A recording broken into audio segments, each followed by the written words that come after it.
Hello everybody and welcome to my video. In this video we are going to discuss non-consensual sexual contact via cell towers. Cell towers emit high amounts of radio frequency energy wave power. The frequency used for cell phones is in the range of a microwave oven that heats food. Living tissue would be damaged by microwaves. Some cell tower receivers, transmitters, may transmit or receive at other frequencies, possibly very low frequencies. Either way, there is bodily penetrations. Cell tower microwaves penetrate everybody's sexual organ, even those of babies. This is non-consensual sexual contact, and it is not lawful. It is also unwanted and uninvited sexual contact. Sexual contact with a minor is a serious offense, and the cell towers are contacting all of our sexual organs. It is penetrative, making it more of a serious criminal offense. To make matters worse, the amount of power related to this unwanted sexual touching is extreme. Consider this. A cell phone can be up to 45 miles away from a cell tower and communicate with the tower. The cell phone would be using about 1/4 of a watt, or 0.25 watts. A communications satellite in orbit 22,000 miles above the Earth, which would be approximately the circumference of the equator, uses anywhere from 900 watts to 3,000 watts, depending on the satellite. Have you noticed the size of cell tower cables? Well, they are approximately 2 inches in diameter, with a center conductor diameter of about 3/4 of an inch. The power capacity of such cables are 302,000 watts. That is a lot of power. Keeping in mind that a normal microwave oven uses 1,000 watts, not 302,000 watts, but 1,000 watts, and that many cell towers have 12 cables going up the mast, making a maximum power transmission of 3.624 million watts. We do not know the actual power output of the towers, and because of that we must assume, say, 75% capacity, which is still a whopping 2.71 million watts from a cell tower with 12 massive cables. Each cable has the capacity to power as many as 302 satellites in orbit, yet cell towers are separated by less than 2 miles apart. This is a massive power reaching our sexual organs in an unwanted, non-consensual sexual contact. It is imperative that the police power down the towers right away. This is an unwanted sexual penetration. The police must act immediately to end this crime. It is unlawful sexual penetration in the first degree, and it is a felony. Sexual abuse is unwanted sexual contact, and it is also sexual contact with a minor. The crime of sexual assault has replaced the traditional crime of rape and is being defined as non-consensual penetrative sex. The owners of the cell towers are committing sexual assault, and accessories to this crime are those workers who keep them operating, those workers who maintain them, the corporations who pay to use them, and any police officer who does not power them down immediately by acting under statute law or common law. Public protection. Stop the crime in progress. We do not need to go back to the Stone Age. We just need to stop these body-penetrating devices and go back to a safer wire-based method of transmission. This is very easy to do. If nobody calls the police, nothing will be done. The police need as many calls as possible on this issue because we simply find that the police are preoccupied with their own thoughts and often dismiss the thoughts of others making the police unreachable. Trying to end the chemtrails crime with at least 1 billion photos of chemtrails out there, we can conclude that the police have a deficit in bilateral listening, i.e., the ability to hear both one's own and others' concerns. This is why we need a massive number of people making a criminal complaint and also acting as self-defense if no protection is afforded to the public via the powering down of the towers. Power down the towers right away. No delays. Use copper wire or fiber optics. Power down the towers.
Hello everybody and welcome to my video. This video is about electromagnetic energy trespass and that it is a different form of rape. It is an electromagnetic assault.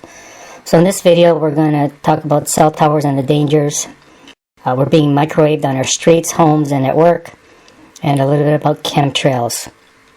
Around the 20-minute mark of the video you will see the cables up the cell towers. It's completely crazy in terms of the size. Just watch that part of the video. It's at the end.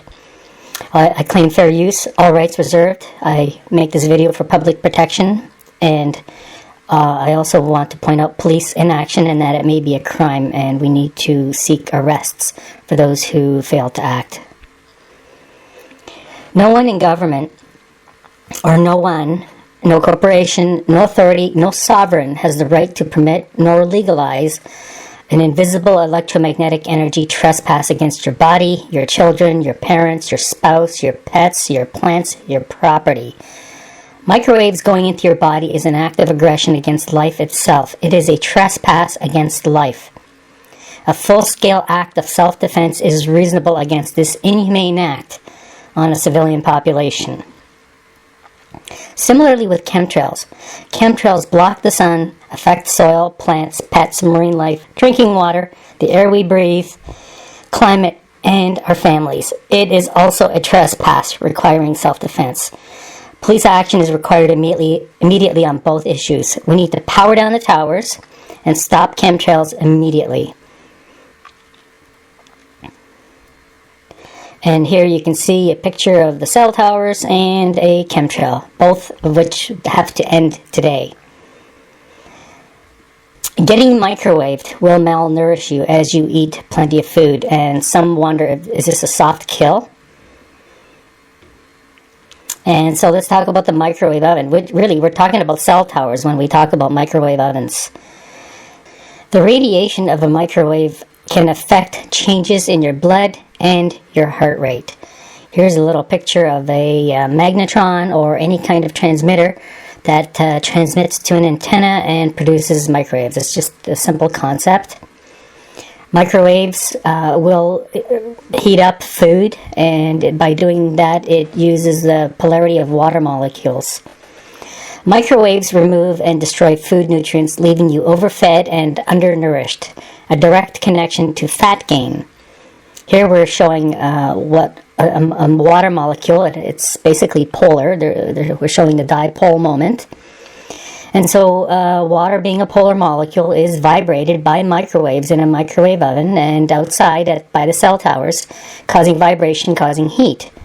So when we are used to cooking food quickly, we tend to make poor choices as well. This little illustration just shows the rapidness of how water molecules, polar molecules, or even things within cell membranes, ions, etc., are affected by the rapid movement back and forth from the extreme high frequency of cell towers and microwave ovens. Microwaves kill the natural bacteria in food, leaving it void and dead. What's it doing to us from the cell towers? Well, when you overcook food, this is what happens. You destroy. And so when heavy metals are dispersed by aircraft from nozzles, and we talk about that later in the video, we breathe in nano-sized particle metals. And you're not supposed to put metals in a microwave, but chemtrail spray have metals, aluminum, etc. So now what? Well, we ask for police protection because we would get in trouble if we started solving the problem on our own. So what happens when you put metals into a microwave? It overheats, causes fire, causes all kinds of problems. So what are the microwaves from cell towers doing to the polar molecules in your body?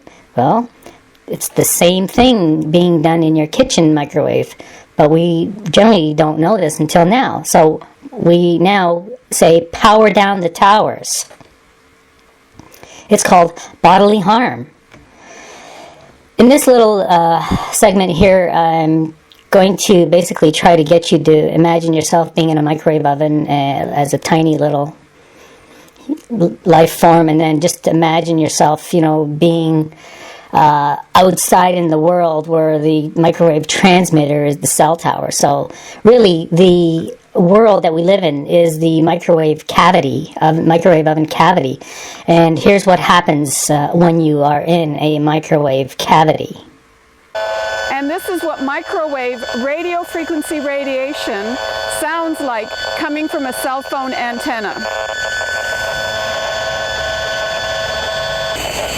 This is a long-term care facility, and on the grounds we have a cell phone antenna disguised as a flagpole. Here we have more than 5,000 microwatts per meter squared. If you live within a few hundred meters of these cell phone antennas, you are exposed to constant microwave radio frequency radiation. And this is 11,000 microwatts per meter squared. And so, basically being outside, it's the equivalent of being in a microwave oven. Not a good thing. We need to stop the microwavation of the public. So it affects our bodies because we have all sorts of polar molecules, ions, etc. within us. It causes damage to our bodies and the nutrients within us by vibrating water molecules and other polar molecules, ions, very rapidly. This is an inhumane act on a civilian population. We require police protection. Pull it. We need the police to pull the switch for us. So cops, power down the towers. It's inhumane to put a baby in a microwave and cook the baby. That's just nuts. But it's an inhumane act also to microwave any living being like the civilian population, which is a Section 4 violation, a crime against humanity from the Crimes Against Humanity and War Crimes Act. It's also criminal negligence in failing to protect the public, as the police duties are to protect the public and preserve peace and to prevent crime. And so, you would never want to microwave your child or anyone else. Well, that's exactly what's happening out on the streets and even within your home from towers that are out on the streets. So putting metal in a microwave will be all kinds of problems, and we are constantly being sprayed metals down upon us, nano-sized metals, and we're breathing it in. It's in our tissues. It's spreading out. You can see the regularity of the waveform of the spray. And so chemtrails are an inhumane act on a civilian population, and we need the police to act at common law and seize suspected airports and suspected aircraft. We need the police and everyone to question the trusted first. We need to leave passengers and visitors alone and question the trusted first. And so, having said that, I leave you with the other previous videos. I just leave it at the end just to kind of put everything all together. Enjoy the video, and we have to stop chemtrail spraying, and we have to power down the towers. Hello everybody, and welcome to my video. In this video I am putting two videos together. The first one is on the cell towers and the dangers of cell towers, and I'm going to show you the extreme power from cell towers, as well as in the second video the same. However, the first part of the video is going to hopefully hit home in terms of what you can expect from cell towers, and the second part of the video, the second half, is on the massiveness, on the power, the extreme power. And the second part of the video also is going to be a little bit about chemtrails, which are highly visible by most people. Some people still can't see them because they are in tune with the blindness of others. I claim fair use. I reserve all rights. This is intended for public protection, and I intend to show how the police are not reacting and therefore behaving criminally, and I am seeking for the arrest of police officers who fail to act, not just on the matter of chemtrails, but on the matter of cell phone towers, and how the radiation, the microwave radiation upon the public is an inhumane act on a civilian population, which is a Section 4 violation of the Crimes Against Humanity and War Crimes Act. And the failing to protect the public is also the same crime. And it's also a crime of criminal negligence on the part of police, as well as the part of others who fail to report the microwavation of the public. So enjoy the video. It's for public protection and for the purposes to arrest those who fail to act, as well as who do these crimes to the public.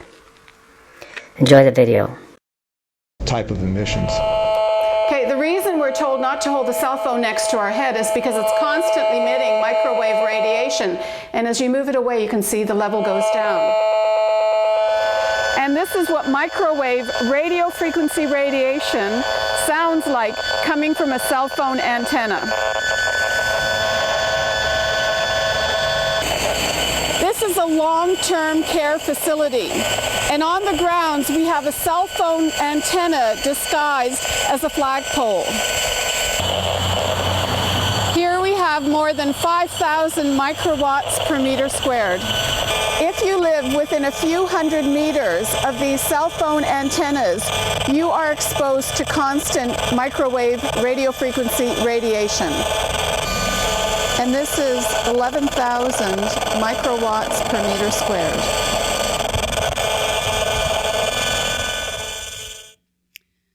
We did that last filming in November of last year, 2011, and the readings that we got.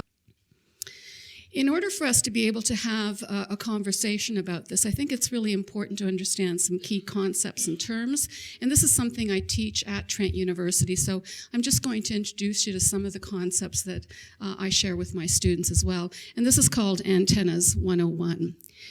This is called a cellular base station, and it consists of tower that holds the antennas. In Europe, they call it a mast, so that's how you might be able to see it in the literature. It has, this particular one has quite a few antennas on it, and it's in Toronto, by the way. The third part of one of these cellular base stations is the cabin that contains the electrical supply. Now, these antennas look very different and they have different functions. The ones at the top are omnidirectional, which means they radiate in all directions. And one of the ways that you can think about them is like an incandescent light bulb that simply gives light in all directions. We have some that are point-to-point antennas, and here you can imagine a laser where you beam the laser to another antenna that picks up the signal. And the third type of antenna we have here is called a sector antenna, which simply radiates in a certain direction. And one of the ways to think of a sector antenna is like a flashlight. So when you beam a flashlight in a direction, the light doesn't go everywhere. Now let's take a look at the antenna on the Bronte Fire Hall. Here you can see that there are 3 antennas that are point to point. If we move up, we have some sector antennas. These are the 2G and 4G antennas. And then we have something called a 4G antenna. You can see here that they're much broader than the 2G and 3G antennas. And now we have an example of how these antennas should work. This is a sector antenna, and ideally, this is the type of radiation you should get from it. In reality, however, these antennas have something called a side lobe, which means that some of the radiation is going to be given off in a direction that they really don't want it to go.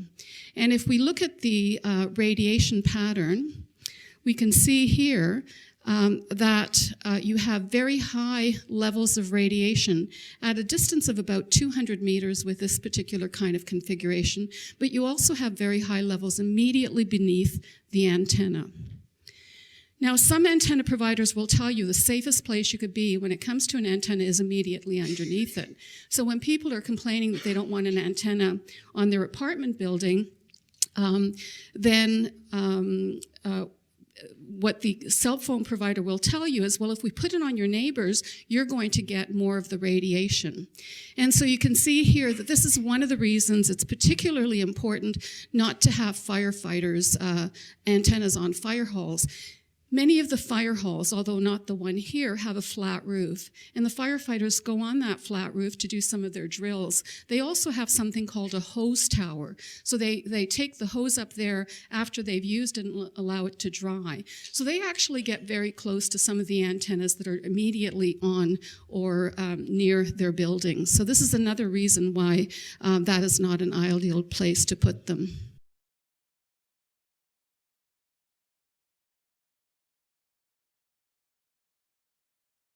Type of emissions.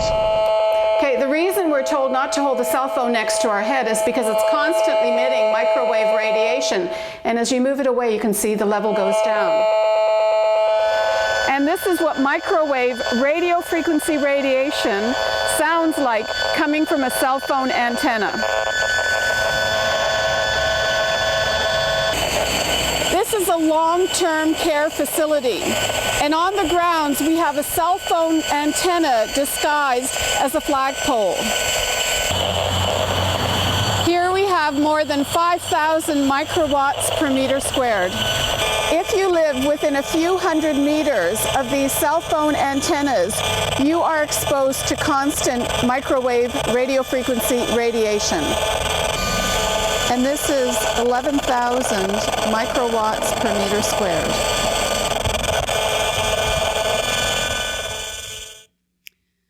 We did that last filming in November of last year, 2011, and the readings that we got were between 5,000 and 11,000 microwatts per meter squared. And I've got Rob Metzinger here, who's going to do some demonstrations.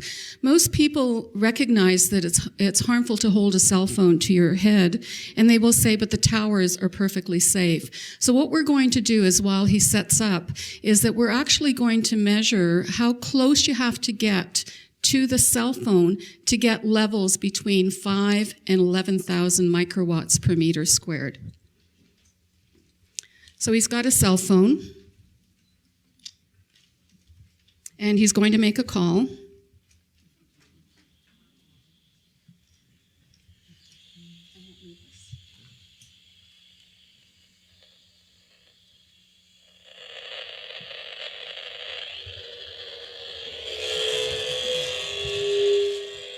So what are the levels that you're getting for that radiation? A distance of about an inch, we're getting readings of About 10,000 microwatts per square meter. Okay, so 1 inch from a cell phone, we're getting the same readings that we were getting across the street from these cell towers. So if that much radiation is harmful, if you hold it to your head, how harmful is it when you're exposing your entire body to it? Most people are concerned about antennas, but they don't realize that there are a lot of devices in your home that also emit microwave radiation, and they emit it constantly. And what Rob is doing here, he's selecting, is it a baby monitor?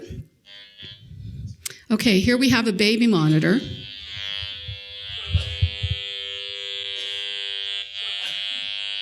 you want to move even further away? At this point, we're reading about 11,000 or 10,000 microwatts per square meter. Baby monitors, to put an infant next to a baby monitor is probably the worst thing that you can do.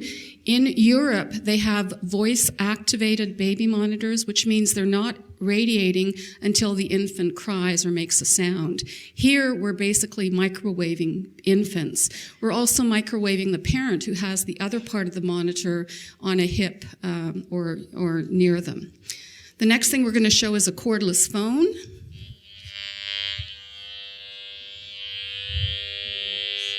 That's a similar sound to the baby monitor. It's using DEC technology as well, I believe. And at about this distance, we're getting 10 to 11,000 microwatts per square meter as well. And you can hear that that each source has its own distinct audio pattern. So that helps us identify what the sources are with this measuring equipment. Okay, so we're concerned about a tower that's several hundred meters away, yet we have these devices, and we might even have them in our bedroom irradiating us all night long. Once again, in Europe, and I think you can buy them here as well, there are cordless phones that are on demand, which means they don't radiate. Here the base is radiating whether you're using that phone or not. In Europe, they have phones that are on demand, which means it's not until you pick up the receiver to make a call that you're exposed to the radiation. So when it comes to cell phones versus a cordless phone in your home is actually much more dangerous. Okay, the next item is a wireless router. This is a pretty beefed up little unit, but same thing goes for a home router. This is a signal pattern we typically hear when we measure wireless internet routers. And again, at a distance of about 18 inches or so, we're getting 10,000 microwatts per square meter. So it's not just what's coming from outside, it's what we're generating inside on our own as well. So it's all concerning. Thank you very much, Rob. The whole purpose of this demonstration is to show you that we're exposed to this radiation all the time. We're exposed at home, at school, at work, and we simply don't want to be exposed to. So the question we started with, cellular antennas in your neighborhood, are they safe? And I guess my response to that is definitely not. They're really not safe. And whenever you say this to people, what they say is, well, how do you know? And, you know, if this were true, they would be telling us. This is the site on Google Maps. This is the fire hall right here. And these are the various radiuses, 100, 200, 300, 400, and 500 meters within which the studies are telling us there could be biological effects. So for those of you who live within that, you've got some reason for concern. However, remember the antennas are sector antennas, and depending on which way they're facing and how powerful they are, it could be a very different population that could be exposed to this radiation and could experience some of the symptoms that Veronica experienced. Okay, if this was really unsafe, and if this were true, they would have told us. Well, they are telling us. We have the World Health Organization telling us this is a possible carcinogen. We have the U.S. Air Force telling us it causes cancer in rats. We have the Interphone study telling us it causes brain tumors. We have 3 studies showing that it's actually associated with cancer if you live near them. We have 5 studies showing that it increases symptoms of electrical sensitivity, and we have another study showing us it affects our hormone levels. So what I'd like to say is They are telling us. They really are telling us, and the problem is that we are not listening. Thank you very much.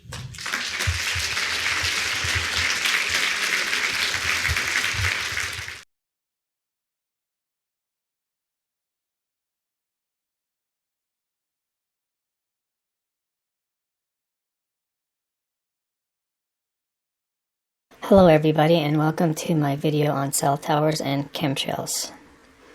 If you look at this picture here, it's a radiation pattern of a cell tower antenna. It doesn't look good for the population that are close to it, and even at distances. We do have a new salute for chemtrails and possibly for cell towers.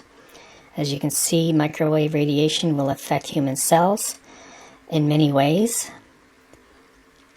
In biological membranes, the charge on membrane barriers are carried by ions, not by electrons as in an electrical circuit. The charge on the membrane barrier are carried by ions, not electrons, and cell phones create electric fields. Electromagnetic fields will influence polar or charged substances or molecules or ions within our bodies. Take a look at this picture as you have. Now look at this picture here. You'll have some genes, drugs, or other toxic material outside a cell membrane, and during an electric field, the electric field induces a voltage across the cell membrane, causing those genes or drugs or toxic substances to be inside the cell membrane. A microwave oven works on the principles of shifting poles of dipole molecules extremely rapidly to create heat to cook. Google microwave ovens and how they work. Mobile phones operate on microwave radiation, and you can see here how 5-10-year-olds, their brains are affected. And let's get the cell towers. Look at the cables. And so in this picture here, you're going to see the town of Milton in southern Ontario, and you can see the scale of 2 kilometers. You'll see that many cell towers are less than 2 kilometers apart, less than 10 miles for sure. And as you can see, Mississauga has a ton of cell towers. A typical cell phone has enough power to reach a cell tower of up to 45 miles away. Depending on the technology of the cell phone network, the maximum distance may be as low as 22 miles because the signal otherwise takes too long for the highly accurate timing of the cell phone protocol to work reliably. And 45 miles at less than 1 watt of power. So let's take a look at southern Ontario again here. Look, see here is 10 kilometer scale, and you can see the Golden Horseshoe has tons and tons and tons of cell phone towers. It's just massive. So here again we have the same scale, 10 kilometer scale, and you can see a 45-mile radius. So a 1 watt, less than 1 watt cell phone has that coverage. It can reach a cell tower within that area of that large circle. Cell phones transmit at less than 1 watt of power and can reach a tower 45 miles away. Look at this picture here. You've seen this before in another video. Two 1200 watt hair dryers equals 2400 watts. And that equals the amount of power that this satellite uses in orbit. And satellites orbit around 22,000 miles above, and the circumference of the Earth is 24,000 miles. That's how high these satellites are, and you only need 2400 watts. The cell towers, like the one below, are numerous and probably spaced less than 10 miles apart. If a communications satellite uses 2 hair dryers worth of power and is spaced 22,000 miles apart from me and you, then the cables below must have a purpose other than communications for 10 miles between towers or even 2 miles between towers. The amount of power in the cables below is weapons size. Enough to cook 1,000 cows in an hour? This is suspicious and it needs to be reported.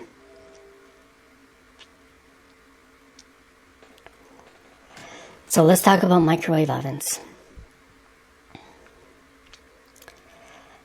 A microwave oven uses voltages of about 4 kilovolts or 4,000 volts. And it operates at a frequency of around 2,400 megahertz, which is 2.4 gigahertz. This here is a microwave transmitter, and it uses something close to a 14-gauge copper wire, which is really small. 14-gauge copper wire only has a thickness of just over a 1/16 of an inch. And here is a microwave transmitter. It's from a microwave oven, 4,000 volts. 2.4 gigahertz. And as you can see, it uses almost the size of house wiring. So let's talk about transmission lines.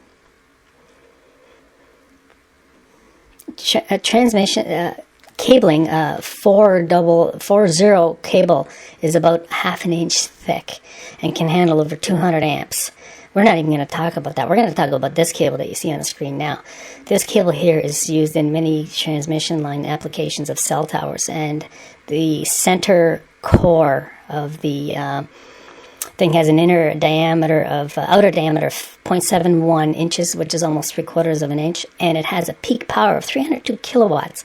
302 kilowatts is enough power to power up 302 microwave ovens. Do you hear that?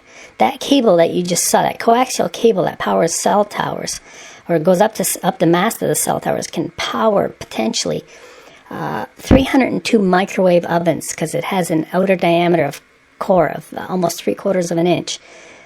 As you can see here, these cables are massive. Just look at how massive these cables are. And you can see in comparison to the small cables in the background there, along with these large cables. This cable here in particular has almost a 3/4 inch center core outer diameter, and an outer diameter of the whole cable of about 2 inches. It's just massive. You don't need that kind of power for 2 kilometers. And look where they're putting these microwave transmitters. They're putting them at the top of church crosses. That's disgusting. So when you're at church, look what's happening to people. Look what's happening when you're near a cell tower. Look, here's another. Look at the church. Are you joking? Look at these cables. These are huge, massive cables at a church.